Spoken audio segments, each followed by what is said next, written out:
Komið sæl. Í þessu myndbandi ætlum við að halda aðeins áfram að vinna með líkur. Í síðasta myndbandi vorum við að fjalla hvað gerist ef að spurningin orðuð með og. Nú ætlum við að einblína á hvað gerist ef að spurningin orðuð eða hægt að orða hana með þessu orði hér, eða.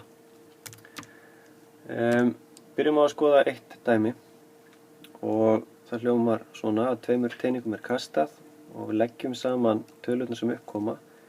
Hverjar eru líkurnar á að summan sé 8? Við þurfum í fyrsta lagi að skoða möguleikana sem að geta komið upp, að minnsta kosti vita hversu margir þeir eru og það er hægt að byrja að skráða á alla hjá sér, en ég er búinn að flýta fyrir og verða mér út svona mynd sem sýnir alla möguleika sem upp geta komið og þeir eru 36 allt í allt. Og hér eru nokkri mismunandi möguleikar sem hafa útkoman 8 og það er fyrsta lagi við legg saman 2 og 6, það er einn möguleiki, eða annar möguleiki er að leggja saman 3 og 5 og svo framvegis. Og við sjáum að þetta eru 5 mismunandi tilvik sem hafa summuna 8. Og hér er ég með mynd sem sýnir alla þessa möguleika, þannig að ég þarf ekki að flækja þetta mikið, ég tel bara hversu margir eru möguleikarnir sem spurt þeir eru 5 af 36. Þannig að líkurnar á að þið fái summuna 8 ef tveimur teiningum kastað, að líkurnar eru tæp 14%. En ég ætla að sýna ykkur aðra leið sem hægt er að fara og taka kannski aðeins öðruvísi dæmi. Reglan er sú að ef verið er að meta líkur á að eitthvað eitt gerist eða eitthvað annað, að þá getum við lagt saman líkurnar á hvorum atburði fyrir sig. Og hér er dæmi lukkuhjól sem er snúið og spurt hverjar eru líkurnar á að pílan lendi á gráum reit eða svörtum reit. Og það sem ég er með myndina, þá gæti ég gert eins og í teiningadæman undan. Ég gæti séð að þetta eru 4 reitir allt í allt sem eru gráir eða svartir. En til að sýna ykkur hvernig reglan virkar, þá ætla ég að gera þetta svona sundurliðað. Það er að segja spurt hverjar eru líkurnar að fá gráan eða lenda á gráum reit eða svörtum reit. Og þá er rétt eins og með margföldun í síðasta myndbandi og þá reikna ég líkurnar í hvorum lið fyrir sig, sem líkurnar að ég fá gráan lit, sem eru þá 1, 2, 3 reitir hér af 8. Og svo reikna ég líkurnar að fá svartan lit, sem 1 reitur af 8 og legg þetta tvennt saman. Og þá er ég komin með líkur upp á 50%. Eða hálfan eða helmingslíkur. Þannig að í raun er þetta 2 svona mikilvæga reglur, eða reglur sem eru notaðar mikið í líkindareikningi. Það er þessi regla hér. Og reglan frá því síðasta myndbandi sem sagði að ef við getum orðað spurningar með og, að þá margföldum við saman líkur. En varðandi endurteknar tilraunir og líkur á að eitthvað gerist, að þá er nauðsynlegt að hafa í huga að í öllum þessum útreikningum erum við að fjalla líkur á að eitthvað gerist. Þetta er ekkert sem er örugt. Og einfalt er útskýrað með því að við takið pening og prófað að kasta honum upp 10 sinnum, að það eru helmingslíkur á að uppkomi skjaldarmerki. En það er ekkert sem segir að í 5 skipti af þessum 10 munið þið fá skjaldarmerki og í hin 5 skiptin munið þið fá fisk. Ég vil sýna ykkur smá forrit sem að líkir eftir þessu.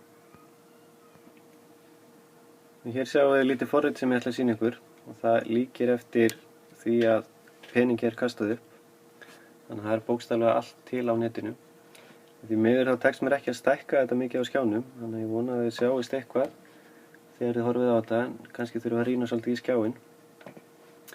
En hér í fyrsta dálkinum er ég með fjölda kasta og það stendur hérna 10, þannig að ég ætla að kasta peningunum 10 sinnum upp og sjá hvað gerist. Og þið sjáu hér, vonandi, að núna er ég búinn að kasta peningunum upp 10 sinnum, svona í þykjustunni, og í 7 skipti af þessum 10 hefur komið upp það sem kallast heads á ensku, sem kallað bara fiskinn. Og súluritið hana bláa og rauða sýnir að það er greinilega oftar sem að upp kemur fiskur heldur en skjaldarmerki, þó svo að líkurnar séu helmingslíkur. Ef ég prófa að kasta aftur 10 sinnum, þá er ekkert víst að það sama gerist. Núna komu upp fiskur í 6 skipti af 10, þannig að hægt er að segja að líkurnar séu 60%.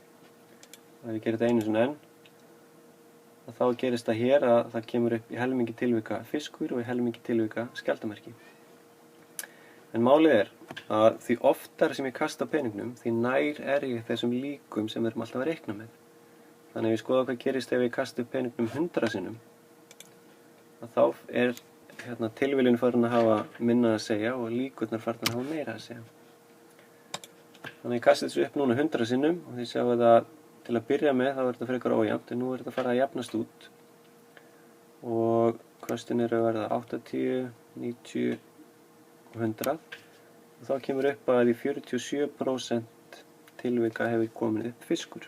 Þannig ég nær því að vera með þessar 50% líkur á að fá fisk heldur en ella. Og hvað gerist ef ég læt hann að kasta þessu 9999 sinnum? Þetta er mjög ójafnt í upphafi, en nú ég komin upp í 2000 köst og þá sjáum við að súluritin eiginlega hætt að hreyfast. Samt ég enn að kasta upp teningnum, en líkurnar orðnar svo nálagt þessum líkum sem við reiknum með að það eiginlega í 50% tilvika sem upp kemur fiskur og í 50% tilvika kemur upp skjaldarmerkið. Þannig að hafa bara í huga að við erum að vinna með líkur, ekkert örugt og sérstaklega ef að við vinnum með fá skipti, eins og hérna við sýnum ykkur aftur 10 skipti, að það ekkert örugt að ég fái helmingi tilvika skjaldarmerki og helmingi tilvika fisk. Við snúum okkur aðeins aftur að mynda að glærunum. Hér erum við aftur konum með þær og þetta bara það sem ég var að reyna að sýna ykkur með þessu forriti og vona að það hafi tekist. Að ef peningi kasta nógu oft, kannski 500 eða 1000 sinnum, þá kemur í ljós að hlutfallið cirka helmingur á milli þess sem upp kemur fiskur og skjaldarmerki. En annars þegar við erum að vinna með endurtekna tilraunir, það að segja eitthvað sem gerist aftur og aftur eða fyrst þetta og svo hitt, þá eins og við fórum yfir í síðasta myndbandi, þá margföldum við saman líkurnar á hverjum atburði fyrir sig. Þannig hér spurt hverjir eru líkur á að upp komi talan 1 ef ég kasta teningi og svo næst komi slétt tala. Og líkurnar á að ég fái töluna 1, það 1 möguleiki af 6, að fá slétta tölu, það eru 3 sléttar tölur á teningi af 6, þannig ef við margfalda þetta hér saman, þá fæ ég út líkurnar sem eru 1/12. Og rétt í lokin, hér spurt hversu oft fæ ég 5. Og enn og aftur hamra ég á því að líkur eru bara líkur á eitthvað gerist. Þannig að ég get ekkert sagt til að hversu oft 5 kemur upp ef teningi er kastað. En ég get sagt til hversu líklegt að hún komi oft upp. Það að segja, ég ætla að kasta teningi 200 sinnum. Hversu oft fæ ég 5?